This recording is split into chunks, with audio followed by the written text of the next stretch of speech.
Hello बच्चों, कैसे हो। आज हम शुरू करेंगे आपकी क्लास 10th का चैप्टर 3। इसका नाम है दो चर वाले रैखिक समीकरण युग्म, pair of linear equations in two variables. बच्चों, सबसे पहले हम इस चैप्टर के एक एक शब्द का मतलब समझ लेते हैं। इससे आपको इस चैप्टर में आप क्या पढ़ने जा रहे हैं ये समझ में आ जाएगा। तो यहाँ पर दिया हुआ चर का मतलब वेरिएबल्स। पिछली वीडियोस में भी हमने बताया हुआ कई बार आपको कि चर वह संख्या होती है जिसका कोई निश्चित मान नहीं होता। इनको हम x, y, z या ABC या और भी अल्फाबेट से डिनोट करते हैं। इसके बाद में है अचर। जब चर समझ रहे हैं तो अचर भी समझ लेते हैं। इसको इंग्लिश में कांस्टेंट कहते हैं। इसका एक निश्चित मान होता है। ये संख्यात्मक वैल्यू रखता है। ये जैसे 0, 1, 2, 3 इस तरह की जो संख्याएं होती हैं ये अचर संख्या कहलाती हैं, क्योंकि इनकी फिक्स वैल्यू होती है। 3 का मतलब 3 ही है। फिर हम समझ लेते हैं कि समीकरण इक्वेशन क्या है। समीकरण में दो पक्ष होते हैं।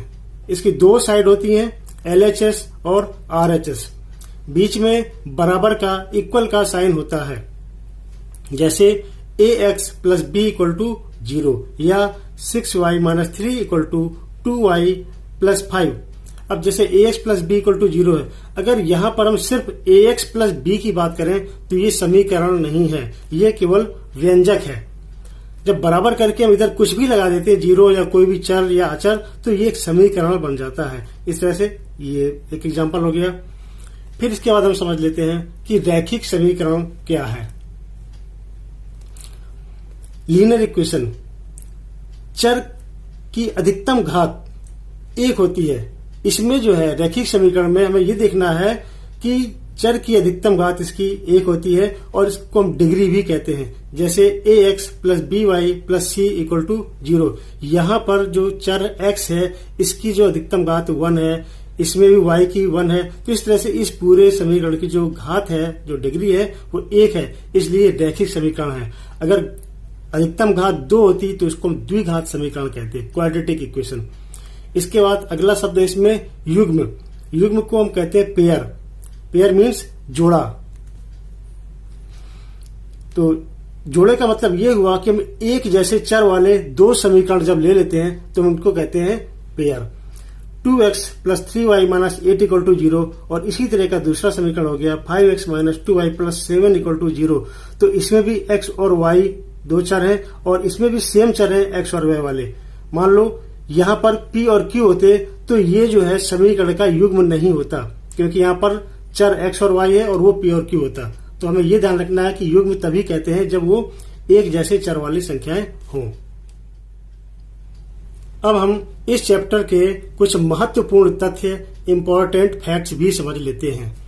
तो रैखिक समीकरण का मानक रूप, स्टैंडर्ड फॉर्म क्या होता है। ये है ax plus by plus c equal to 0। ये एक रैखिक समीकरण का, लीनियर इक्वेशन का स्टैंडर्ड फॉर्म होता है। यहाँ पर a, b, c वास्तविक संख्याएं, रियल नंबर्स हैं तथा a और b दोनों शून्य नहीं होते। हमें यह ध्यान रखना है कि a और b दोनों शून्य अगर हो जाएंगे तो ये रैखिक समीकरण नहीं रहेगा। तो ये इसकी शर्त हो गई। और दूसरा इसका तथ्य है कि दो चर वाले एक समीकरण, ध्यान रखना है एक समीकरण, दो चर वाले एक समीकरण के अपरिमित रूप से अनेक हल होते हैं। इनफाइनाइटली मैनी सॉल्यूशंस होते हैं अगर दो चर हैं और समीकरण एक ही है।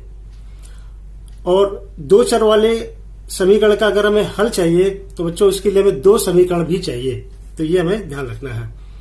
फिर इसके बाद में तीसरा जो फैक्ट है कि समीकरण का प्रत्येक हल उस समीकरण को दर्शाने वाली रेखा पर एक बिंदु होता है।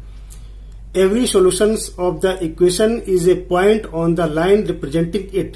तो इसको हम ग्राफ में समझ लेते हैं इस पॉइंट को, कि इसमें ये बताया कि समीकरण का प्रत्येक हल उस समीकरण को दर्शाने वाली रेखा पर एक बिंदु होता है। इसका मतलब ये हुआ कि जब किसी समीकरण का जब सॉल्यूशन निकालते हैं, अर्थात उसकी दो वैल्यूज निकलती हैं x और y, उसको ब्रैकेट में इस तरीके से लिखते हैं। और इसको जब रेखा पर हम दर्शाते हैं तो ये किसी पॉइंट के रूप में भी यहाँ पर लिखते हैं। तो इस तरीके से ये एक बिंदु के रूप में उसके हल को हम दिखाते हैं।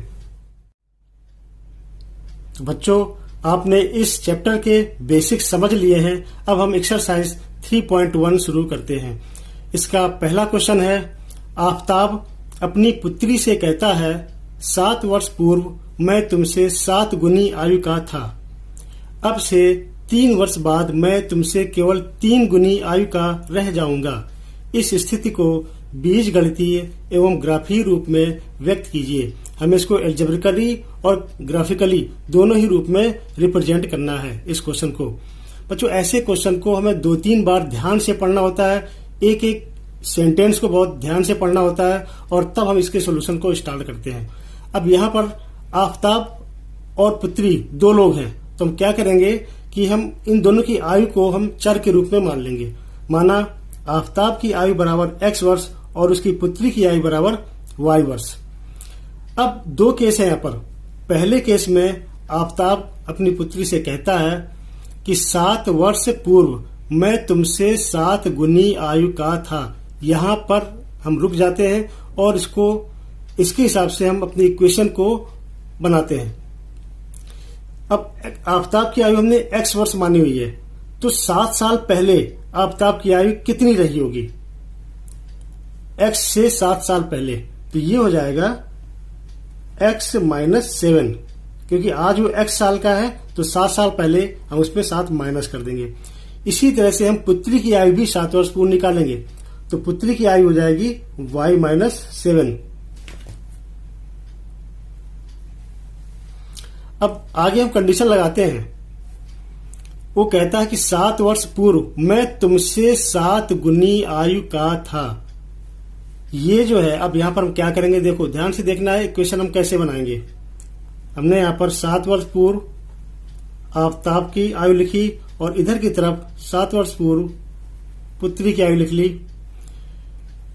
बीच में इनको इक्वल करना है, बराबर करना है, इक्वेशन बनाना है, इसलिए इक्वल का साइन लगाएंगे। लेकिन अभी कंडीशन लगाना है कि 7 वर्ष पूर्व मैं तुमसे 7 गुनी आयु का था। ये कह रहा है कि ये इससे 7 गुनी आयु का था। बराबर करने के लिए हमें ये देखना है कि 7 का गुणा हम इस साइड करेंगे या इस साइड करेंगे। तो अब ये जो है, ये आफताब है, पिता है, ये 7 गुना पहले से ही है, तो बराबर करने के लिए हमें इधर 7 का गुणा करना पड़ेगा। ये हमें बहुत ही ध्यान रखना है जब हम इस तरीके से शर्तों को लगाते हैं। अब आगे इसको हम सॉल्व कर लेंगे। तो x minus 7 equal to 7y minus 49, और सारा उठा के इधर ले आएंगे तो x minus 7y plus 49 equal to 0। क्यों? क्योंकि 7y ये प्लस का इधर आके माइनस में हो गया, ये 49 माइनस का था तो इधर आके प्लस में हो गया। ये हम बराबर के लेफ्ट साइड में उठा के ले आए। अब इधर कुछ नहीं बचा तो इक्वल टू 0 हो गया। इसको हम सॉल्व कर लेंगे तो ये हो जाएगा x माइनस 7y और माइनस 7 प्लस 49 हो जाएगा प्लस 42 इक्वल टू 0। ये हो गया इक्वेशन नंबर 1।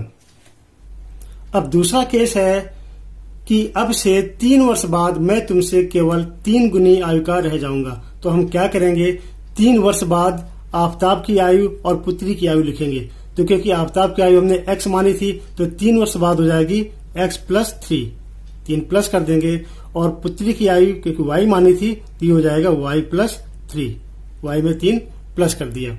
और यहाँ पर हम इसकी कंडीशन लगाएंगे कि वो कह रहा है कि 3 वर्ष बाद मैं तुमसे केवल 3 गुनी आयु का रह जाऊंगा। तो हम फिर से x प्लस 3 और ये लिखेंगे y प्लस 3। ये आफताब कहता है कि 3 वर्ष बाद ये दोनों की आयु हो गई।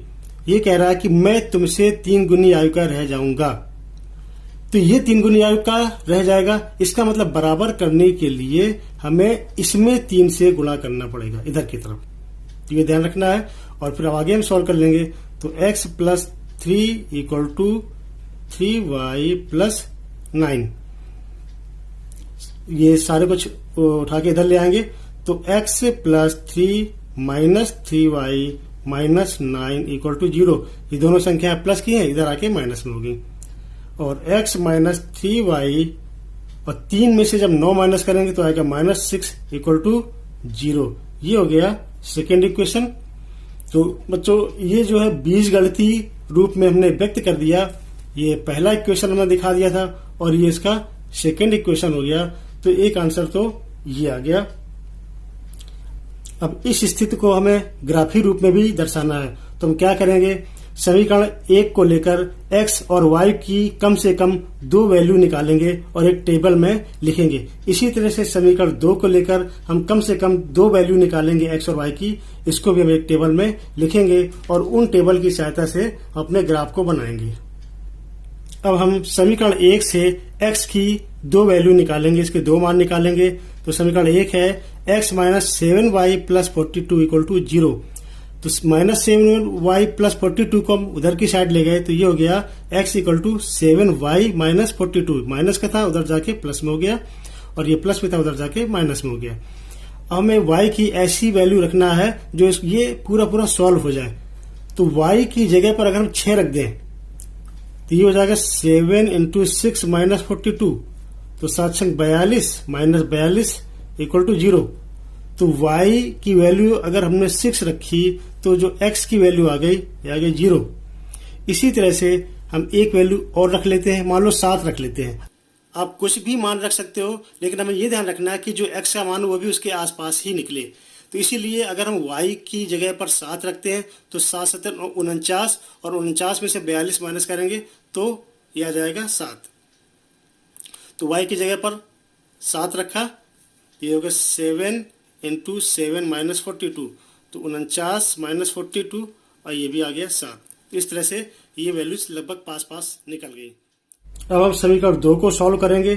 तो समीकरण 2 है x minus 3y minus 6 equal to 0।